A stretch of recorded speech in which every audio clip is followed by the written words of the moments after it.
예수님은 죽으셨다가 3일 만에 다시 살아나셨습니다. 예수님의 무덤은 빈 무덤이 되었습니다. 예수님의 부활은 역사적인 사건으로 의심할 여지 없이 명백한 것입니다. 하지만 많은 사람들이 부활은 비과학적이고 비논리적이고 비합리적이라며 믿으려 하지 않습니다.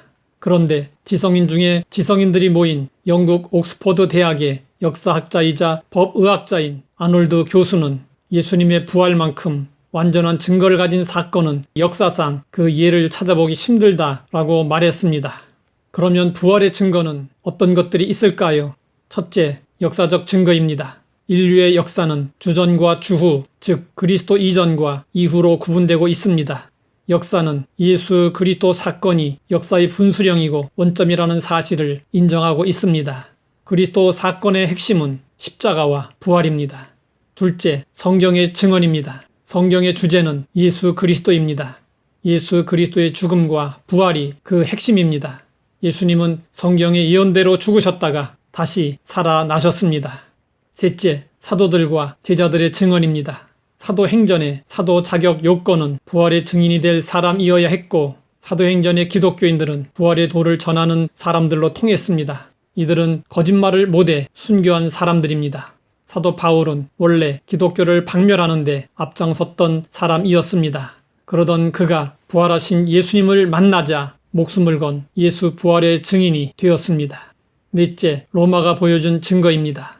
예수님의 처형에는 로마의 공권력이 개입되었습니다. 로마 당국이 골치 아팠던 것은 산 예수보다 부활한 예수 운동이었습니다. 그것을 초전 박살내는 유일한 방법은 예수의 시체를 찾아 공개하는 일이었습니다. 그러나 시체가 사라졌기 때문에 반증을 할 수 없었습니다. 다섯째, 군중들의 증거입니다. 예수님이 6월절에 나귀를 타고 입성하시자 예루살렘의 군중들은 열광적으로 환영했습니다. 그런데 예수님이 골고다 언덕에서 사형수로 십자가에 달려 처형되었습니다. 그 모습을 보고 얼마나 허탈했겠습니까? 그런데 같은 사람들이 불과 50일 이후 예수님이 부활하셨다는 메시지를 들었습니다. 그 결과 3,000명, 5,000명의 사람들이 회개하고 예수님을 믿게 되었습니다. 확실한 심증이 있었기 때문이었습니다.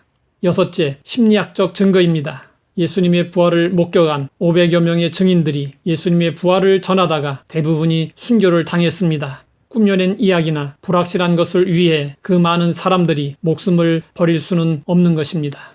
일곱째, 사회학적 증거입니다. 유대인들은 전통적으로 토요일에 안식일을 지켰습니다. 그런데 예수님을 믿게 된 유대인들은 안식일 대신 부활의 날인 주일을 지켰습니다. 명백한 부활의 사실 없이 이런 엄청난 사회학적인 변화는 일어날 수 없는 것입니다. 여덟째, 도덕적 증거입니다.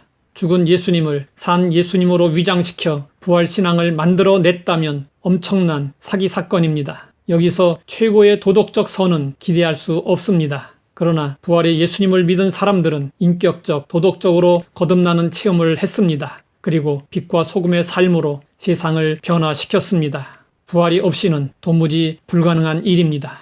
아홉째, 성령의 증거입니다. 부활의 증인들은 모두 성령이 충만한 사람들이었습니다. 그리스도인들의 가슴 속에는 성령의 증거가 있었습니다.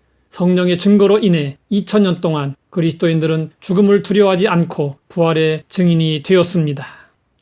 하나님 아버지, 부활의 명백한 증거를 통해 더욱 분명히 부활을 믿게 하시니 감사합니다. 우리도 부활의 생명과 능력으로 부활을 전하며 날마다 승리하며 살게 하옵소서.